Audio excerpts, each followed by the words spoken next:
We knew it was coming, but it is finally here. UFC 323, my next guest battles for the UFC Flyweight Championship. It is always my great pleasure to catch up with Joshua Van. Joshua, welcome back, man. The date is finally official. Yes, sir. Finally, man. Finally, you know what I mean? We come a long way.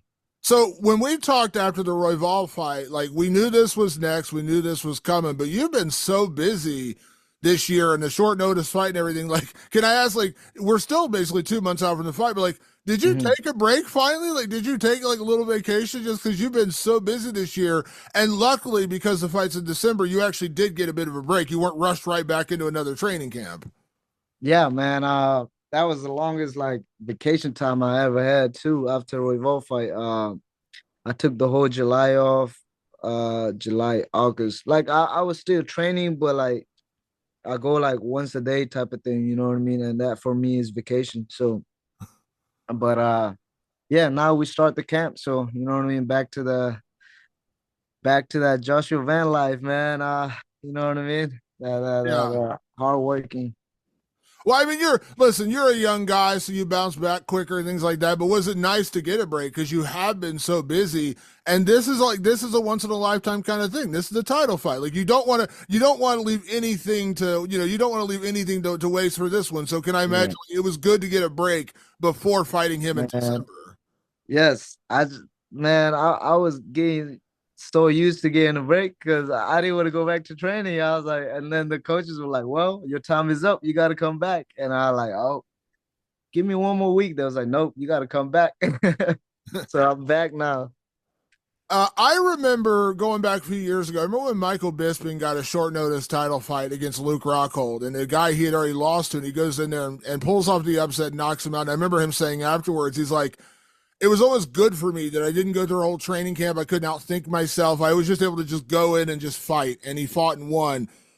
When you fought Royval, it was kind of like that. Like you literally were done with the fight. The very next day, you get a call saying, "Hey, do you want to fight in a month?" So you literally had like just a couple weeks to get ready for a fight. Mm. You've known about Pantoja literally since the night you beat Brandon Royval and since you went in there and faced him down. So can I ask, like, is it have you had to like not think about him knowing he's next, or have you already like in your head like already knocked him out like 25 times in your head by now? Well, yeah, Pantoja, man. I don't know. I never thought about him. Even after that, even after I know that I'm getting that fight, you know what I mean? But now that we in fight camp, I start watching him and things like that because I'm the type of guys like take one fight at a time, you know what I mean? I don't want to like focus on everybody else and things like that. So I don't even know half of the division. Uh, I don't even know the name of I like half of the people in my division, you know what I mean? So it's like I fight this guy, so I'm watching this guy type of thing. So right now the focus is on Pantoja, and we just started training for him, you know what I mean, a couple of weeks ago. Yeah. Listen, there's no doubt that Pantoja's been a great champion, a very dominant champion. Mm. I'm just kind of curious, like, of what you've seen of him so far, what you've done studying, just get ready for the fight. Like, what do you make of him? Like, what is your impression of Pantoja? Uh he's good, man. He's good. He's very, very good. Hey, bro. Sorry. He's very good, man. He's not a technical guy, but he's a dog, bro. Like, he bring in that fight no matter you know what I mean? It don't matter how bad you fuck him up, he always trying to come back and you know what I mean, give you that dog fight. So, I feel like uh a lot of people crumble because of that, you know what I mean? Because you can hit him as hard as you can, but he will always come back. So sometimes that type of shit break guys and things like that. So he's a dog, man. I know you told me before, like, you're not sitting around every weekend just watching every single fight. You just kind of said, like, I don't know everyone in our division, but I remember when Brandon fought Pantoja the last time, and I know he'd had that previous fight and he'd lost to him. And I don't know if you even watched that fight yet or not, but it was almost like Brandon just didn't fight his fight. Like, he just didn't look like himself. And I think a big part of that, in my opinion, was it got in his head, right? Like, got in his head, like Pantoja getting the takedown, Pantoja getting the submission, things like that. Do you feel like that's an advantage for you? Like, obviously, I know you have respect for the guy. I know you respect the guy going there. You probably respect, I assume you respect everyone, but like, not letting this mystique, like, oh, Pantoja's this great champion, because I feel like some people get in their own head going into a title fight and it affects the way they fight. Yeah, facts, man. That's what I've been saying. You know what I mean? When they fought Pantoja, man, a lot of people give him too much respect, and even Kai, like, you know what I mean. I don't think he fight the same way he usually fight. So that probably why like Pantoja have Pantoja, like, he didn't even have to like try too hard to take him down, because Kine was just like backing up, and usually when you back up against a wrestler, you know what I mean, you get taken downs and things like that. So if Kai would have fought the same way he usually fought, I feel like he could have done so much better. Yeah. Do you feel like that's an advantage for you? Like, because I know you're going to watch Pantoja, I know you're going to study it, but like, if you're just yourself, if you're Joshua Van, you look at what you've done, like you've beaten a lot of great people. You feel like if you're yourself, that's all you have to do. Like, obviously, you're gonna study him and you're gonna get ready for Pantoja, but like, if you're just yourself, you're a very dangerous guy. Like, he's got to worry about you. Yeah. Yeah, that's what me and my team you know what I mean, talk about too, because the main thing is just be myself, come fight day, because nobody fight like Joshua Van, man, you know what I mean, and I don't fight like nobody else too, so that's gonna be something different. I know we talked about this right after the face off, and I know you're Mhm. going to answer some version of this question probably 100 times between now and the fight, but everyone's going to ask, like, how well prepared are you for the grappling? How well prepared are you to deal with his grappling? Because hey, there might be a world where he does get you down, right? Like, that could happen. It's part of fighting. Yeah, How confident are you in that aspect of your game? Because everyone knows you're like this tremendous striker, this nasty knockout guy, but you're a mixed martial artist. Like, you're not just a striker. yeah. I mean, I'll be working on my jujitsu, man. I'll be pulling guards, stuff like that. So I think it's working. So, that kind of goes back to what we are talking about before, like, just like, don't go into panic mode. Like, I think some people hit the ground with Pantoja, and I'm not saying he's good, he's very good, but like, they kind of panic, right? Like, they kind of panic, and it allows him to take advantage of that. Yeah, man. You know, that's his game. So come fight day, he gonna have to deal with my game too. So we just gonna have to find out who's the better man that night. Yeah. And I think I am the better man. When you went into the Royval fight, everyone was Mhm. like, "Man, it's so cool he's doing this, but it's too much too soon." Like, this is just, it's a great cool thing, but Yeah, probably too much too soon. You went out there and you put on a show, man. You put on a show. There's probably going to be a little narrative of that again now, right? Like, Pantoja is this multi-time defending champion. You're a young yeah. guy. Too much too soon. Do you enjoy continuously proving people wrong? Yeah, you know what I mean? That's the same thing they said at the Royval fight. You know what I mean? He was like, he's too young. They rush him, this and that. But come on, man. I got like what, 9 fight in the UFC. What am I supposed to do? Like wait around just because I'm young? You know what I mean? I want to fight for the belt. I want to fight the champion. So I don't think they rushing me.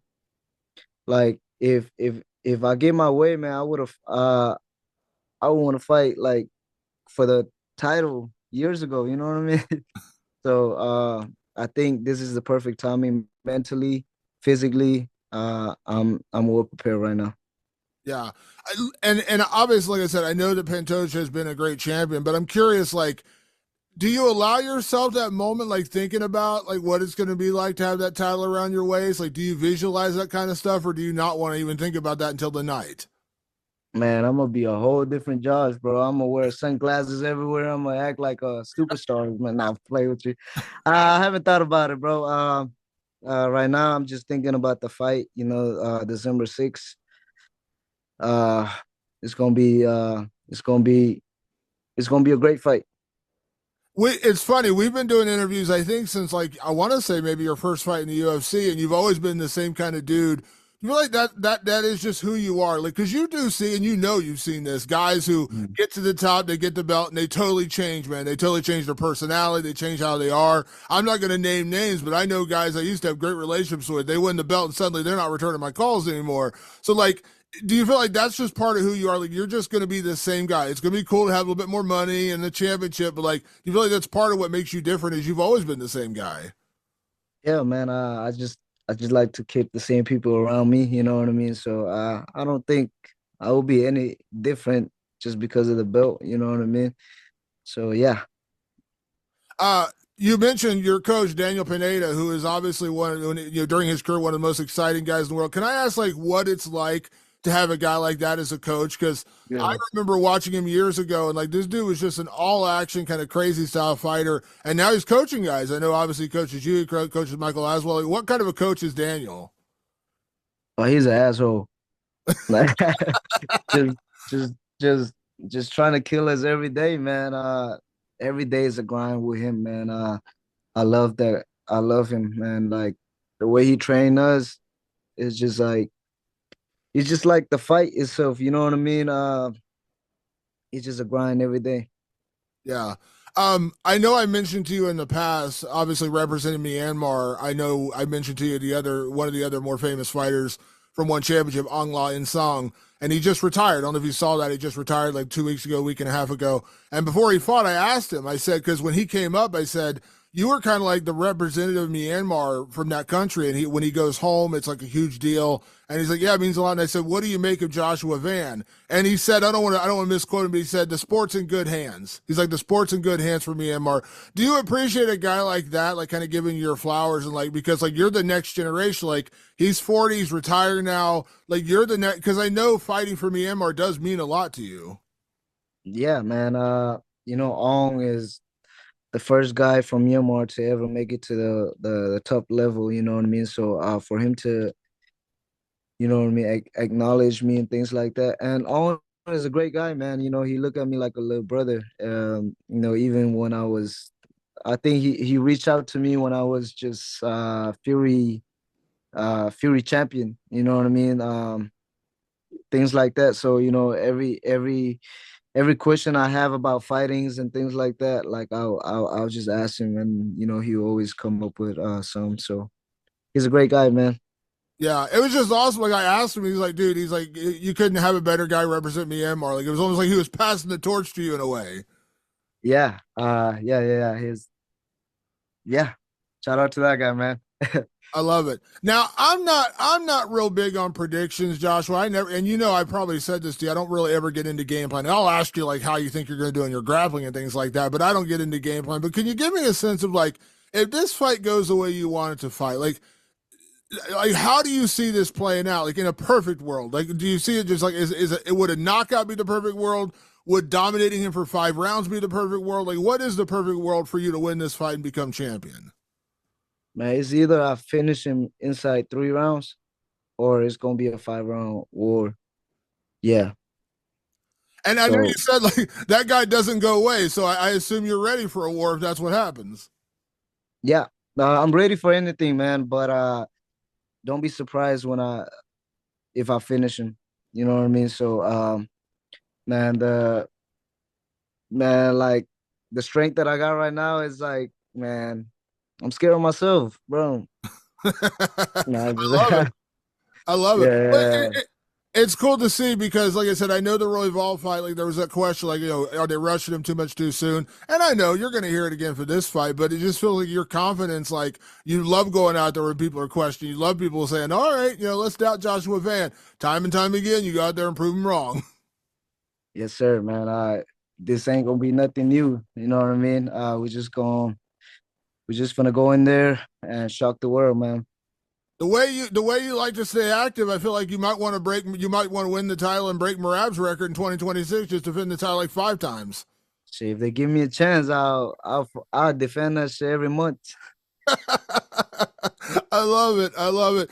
Well, Joshua, man, I'm glad the fight. We knew this was coming. Like I said, it's the worst kept secret in MMA. We knew this fight was coming. It was just a matter of getting announced. But now you get to hone in, get the training camp. So has the training camp technically started, or is it just now starting? Yeah. It start like 2 weeks ago. Yeah. Yes, Back sir. in full force. Huh? I said back in full force now. Yes, sir. Yes, sir. We back now, man. We back, and we gonna take over. Pineda's already torturing you, is what you're telling me. Yes, somebody please come get him. Well, Joshua, man, I'm so excited for you to get this opportunity. You've earned it, and I cannot wait. I think this is going to be awesome. You get to do this in front of a huge crowd again. And man, like I said, I know you haven't really thought about much, but I can't wait to see that moment when you finally get that belt wrapped around your waist. You get to celebrate as champion, man. It's been a crazy ride, and I'm proud to have been here kind of since the beginning. So, man, have a great training camp. Obviously, everything goes well. Safe travels out to Vegas, man, and cannot wait to see you back in action fighting for that belt in December. Let's go. Thank you. Absolutely, man. We'll talk. We'll talk. And by the way, don't big time me. I better get that interview after you become champion I now. told you I'm gonna be a big time superstar now, man. I don't think this our last interview, bro. Nah, nah, I got you, bro.